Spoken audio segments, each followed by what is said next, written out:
जय हिंद बच्चों। वंदे मातरम। आज हम सीटेट दिसंबर 2025 के बारे में जो हिंदी भाषा के थियोरिटिकल कर रहे थे, जिसमें पार्ट 3 तक हम लोग कर दिए थे और अब पार्ट 4 इसमें आज से हम लोग पार्ट 4 से हम लोग करेंगे। थर्ड वाले में परेशानी है, फिर भी हम वीडियो बना रहे हैं इसको। आइए हम देखते हैं राजभाषा आयोग। राजभाषा आयोग क्या है? संविधान, यहाँ पे लिख संविधान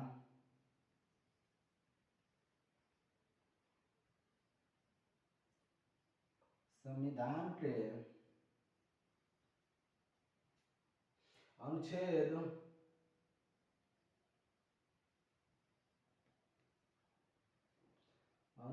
343 एक में प्रदत्त शक्तियों का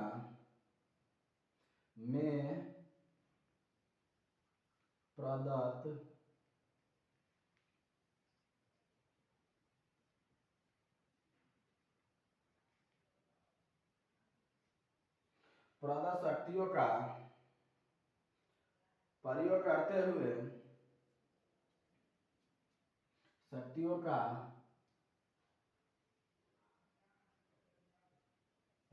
करते हुए करते हुए 7 जून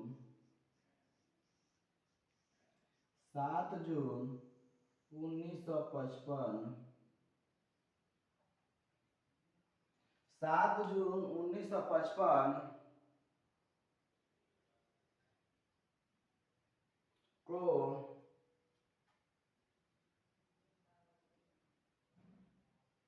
श्री बाल गंगाधर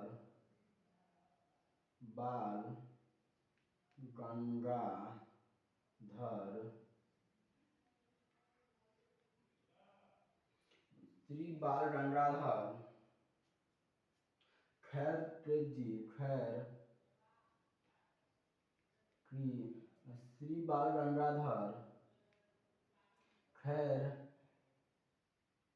जी के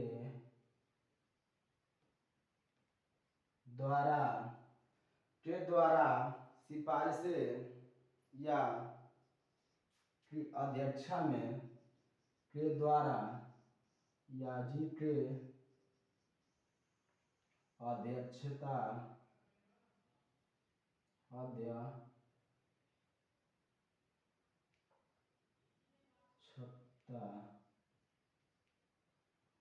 अध्यक्षता में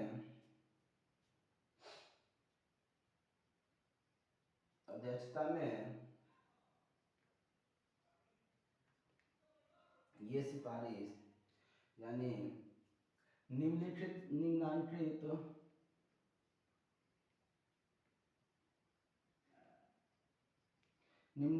सिफारिशें या निम्नांकित विषयों पर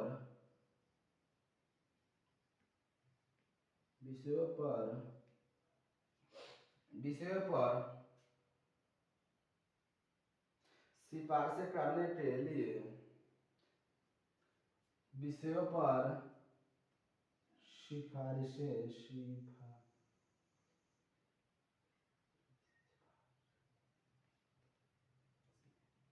करने के लिए यानी निम्नांकित विषयों पर सिफारिशें करने के लिए राजभाषा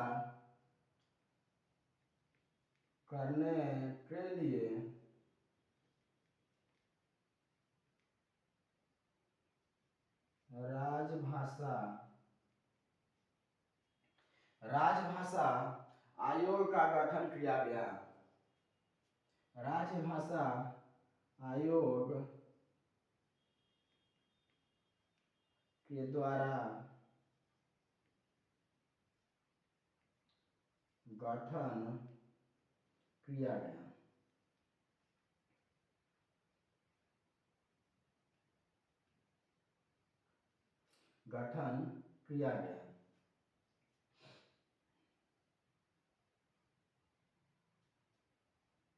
देखिए, संविधान के अनुच्छेद 343(1) में प्रदत्त शक्तियों का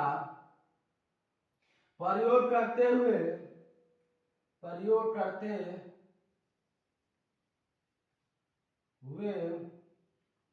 7 जून 1955 को श्री बाल गंगाधर खेर जी के द्वारा या खेर के अध्यक्षता में निम्नलिखित विषयों पर सिफारिशें करने के लिए राजभाषा आयोग के गठन किया गया। ये वेरी वेरी इंपॉर्टेंट,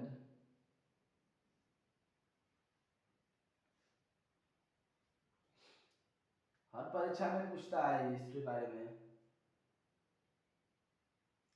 आइए इससे आगे हम लोग चलते हैं।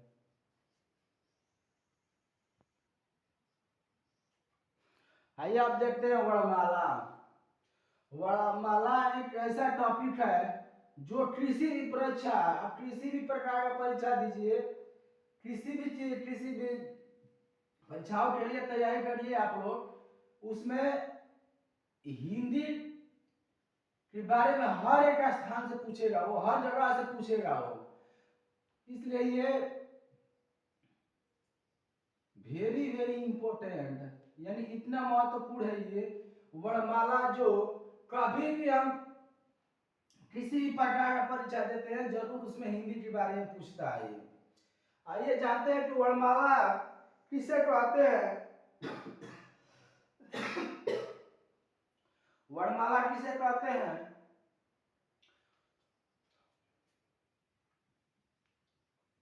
वर्णों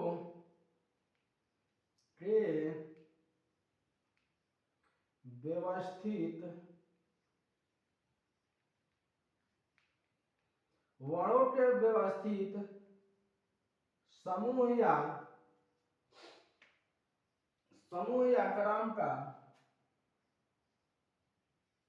क्रम को वर्णमाला कहते हैं। वर्णमाला कहते हैं।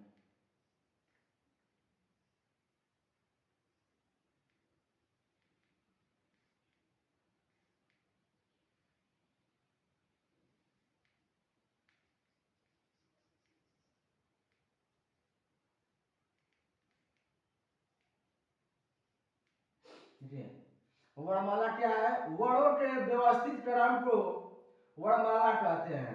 ये कहता है वर्ण। वर्ण किसे कहते हैं? देखिए वर्ण ये कहता है हमारा, फिर पूछता है इसमें वर्ण क्या है, इसके बारे में पूछता है।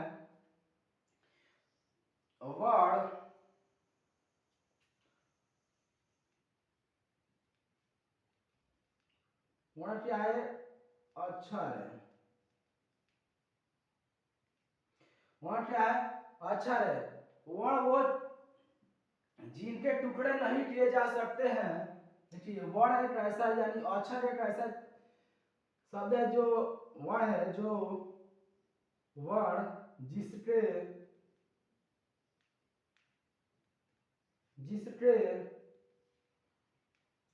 टुकड़े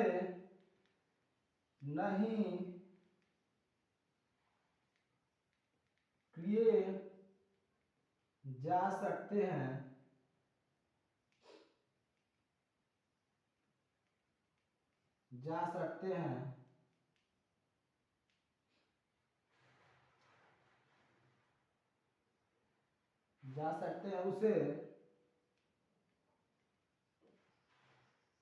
वर्ण कहते हैं।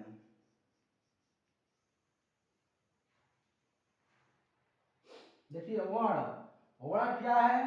वर्ण एक अक्षर है जिसके टुकड़े नहीं किए जा सकते, उसे वर्ण कहते हैं।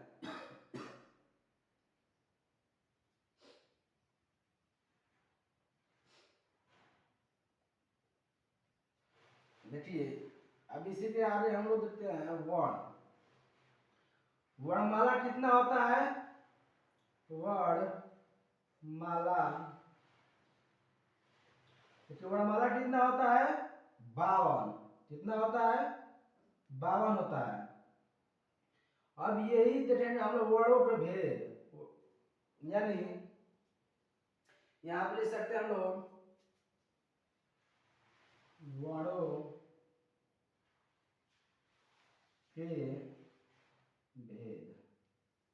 वर्ण के भेद कितने होते हैं, ये होते हैं हमारे 2। देखिए पहला क्या होता है स्वर, पहला होता है हमारा स्वर, पहला होता है स्वर, दूसरा होता है हमारा व्यंजन। ये होता है पहला हमारा स्वर, दूसरा व्यंजन, यानी वर्णों के भेद या वर्ण के भेद। ये हमारे कितने होते हैं स्वर और व्यंजन, ये 2 हमारे होते हैं। वर्णमाला कितना होता है टोटल कितना होता है 52। अब इसको वर्ण के भेद या वर्णों के भेद कितने होते हैं 2, स्वर और व्यंजन। अब इसके आगे हम लोग जानते हैं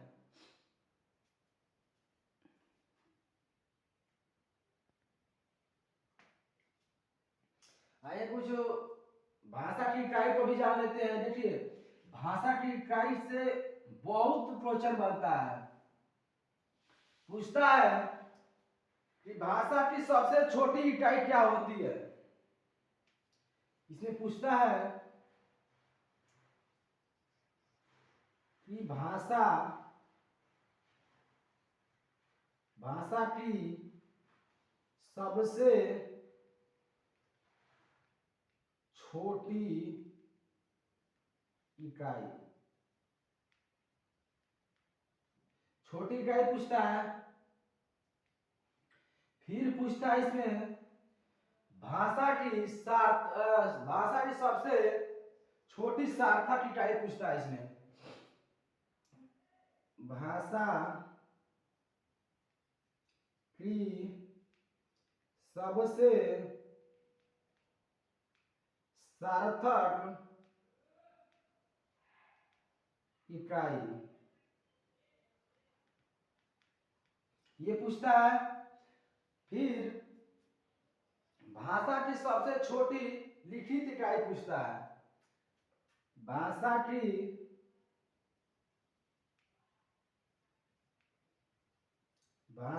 सबसे छोटी सबसे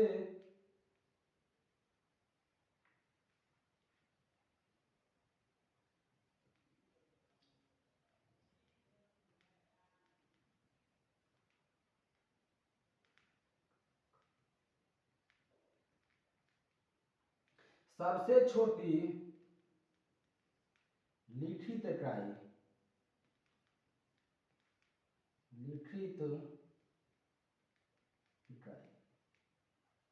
ये पूछता है। फिर पूछता है इसमें भाषा की सबसे छोटी मौखिक इकाई, भाषा की सबसे छोटी मौखिक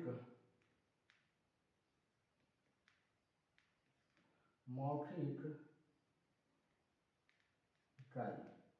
ये 4 ऐसे क्वेश्चन हैं जो हिंदी का पेपर देने में या तो पूछ रहा भाषा की सबसे छोटी इकाई। देखिए सीटेट में तो बार बार पूछता है, यूपी टेट के लिए तो रामबाण की तरह काम करता है। भाषा की सबसे छोटी इकाई पूछता है, भाषा की सबसे छोटी सार्थक इकाई पूछता है, भाषा की सबसे छोटी लिखित इकाई, फिर भाषा की सबसे छोटी मौखिक इकाई। ये चारों क्वेश्चन ही यूपी टेट के लिए और सीटेट के लिए बहुत ही महत्वपूर्ण है।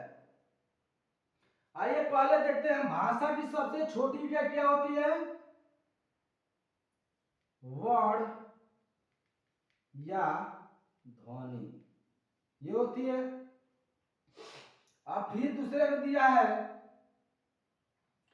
भाषा की सबसे छोटी सार्थक इकाई तो क्या होती है हमारी?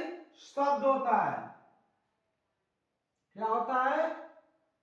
शब्द। फिर कह रहा है इसमें तीसरे क्वेश्चन में है कि भाषा की सबसे छोटी लिखित इकाई क्या होती है? ये होती है हमारी वर्ण। वर्ण। अब देखिए फिर इसमें पूछता है भाषा की सबसे छोटी मौखिक इकाई। मौखिक क्या होती है? ध्वनि। क्या होती है? ध्वनि।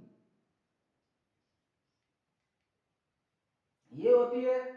ये हमारी चार ऐसे क्वेश्चन है जो सीटेड और यूपी टेट के लिए दोनों के लिए महत्वपूर्ण है। Very very important. ये बार बार इसके बारे में पूछता है कि भाषा की सबसे छोटी इकाई क्या होती है, भाषा की सबसे छोटी सार्थक इकाई क्या होती है, भाषा की सबसे छोटी लिखित इकाई क्या होती है, फिर भाषा की सबसे छोटी मौखिक इकाई क्या होती है। ये बार बार पूछने आने वाला क्वेश्चन है जो हमारे परीक्षाओं के लिए बहुत ही महत्वपूर्ण ये क्वेश्चन बन जाता है।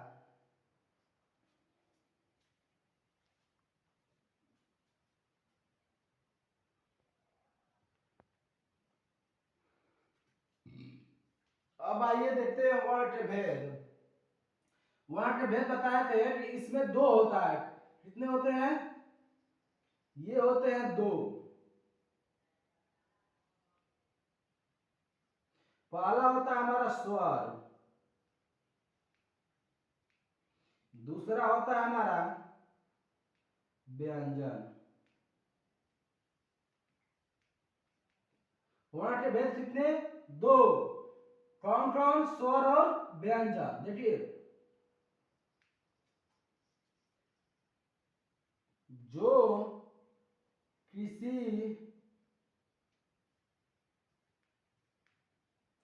जो किसी जो किसी व्यंजन या व्यंजन या जो किसी व्यंजन की सहायता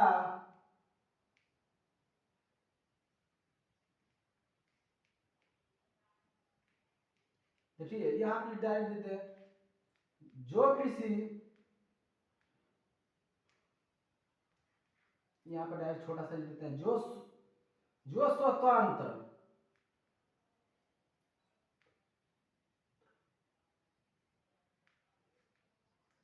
जो स्वतंत्र देखिए ये जो स्वतंत्र जो स्वतंत्र होते हैं वो स्वर कहलाते हैं। देखिए व्यंजन क्या है?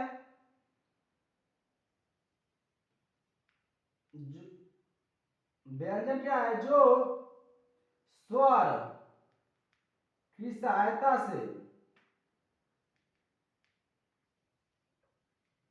जो स्वर जो स्वर की सहायता से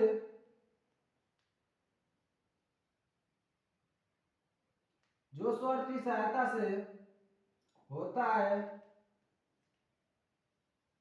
उसे हम लोग क्या कहते हैं?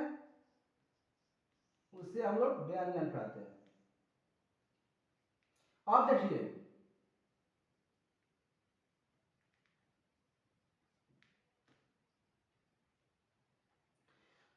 स्वर ऐसा ये है कि ये स्वतंत्र होते हैं, किसी भी चीज का किसी आवश्यकता या जरूरत नहीं पड़ती है, ना किसी का सहायता लेता है, ये स्वतंत्र होता है। और व्यंजन है जो ये स्वतंत्र नहीं होता है। ये देखिए जैसे अ हम लिखते हैं यहाँ पे अ, ये स्वतंत्र है। लेकिन देखिए व्यंजन हम यहाँ पे क लिखते हैं, ये स्वतंत्र नहीं है। देखिए इसका कैसे लिखते हैं? क प्लस अ, ये दोनों की सहायता से बोला जाता है, इसलिए व्यंजन स्वर की सहायता से ही होता है। ये हमारा व्यंजन देखिए आप लिख सकते हैं हम लोग एक और भी सूत्र यहाँ पे लिख सकते हैं। देखिए यहाँ से यहाँ पे लिख देते हैं हम लोग स्वर। स्वर यहां पे देते हैं, देखिए स्वर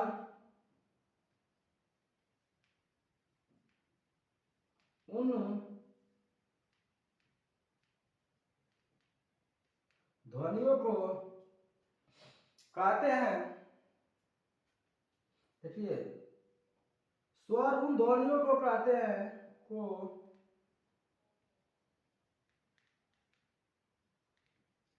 कहते हैं जो बिना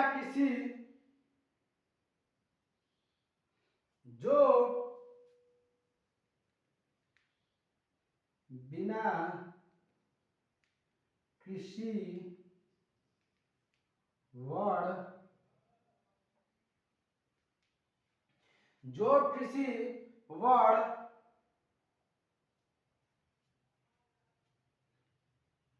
जो बिना किसी वर्ड की सहायता से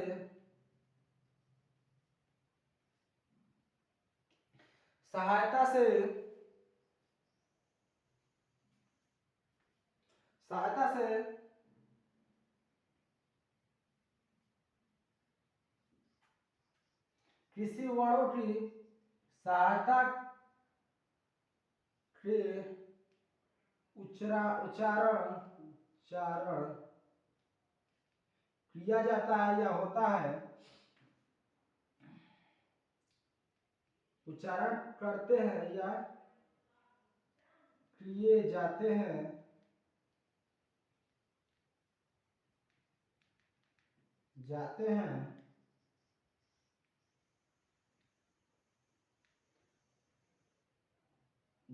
उसे स्वर बोलते हैं या स्वर कहते हैं, उसे स्वर कहते हैं। अब आइए देखते हैं व्यंजन। देखिए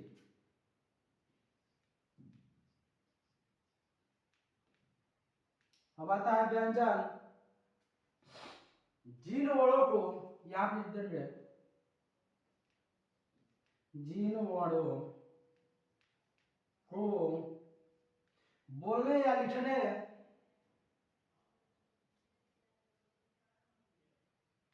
वर्णों को बोलने के लिए, देखिए जिन वर्णों को बोलने के लिए हम लोग स्वर सॉरी जिन वर्णों को बोलने के लिए स्वर की सहायता लेते हैं, स्वर की सहायता लेते हैं या लेनी पड़ती है, लेते हैं या लेनी पड़ती है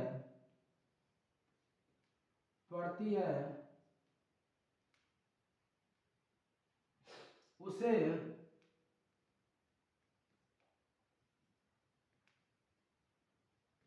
व्यंजन कहते हैं।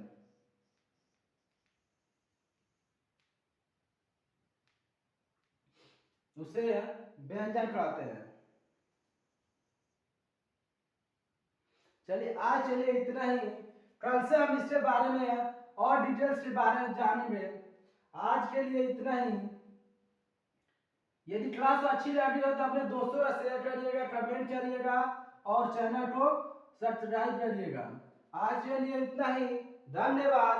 जय हिंद। वंदे मातरम।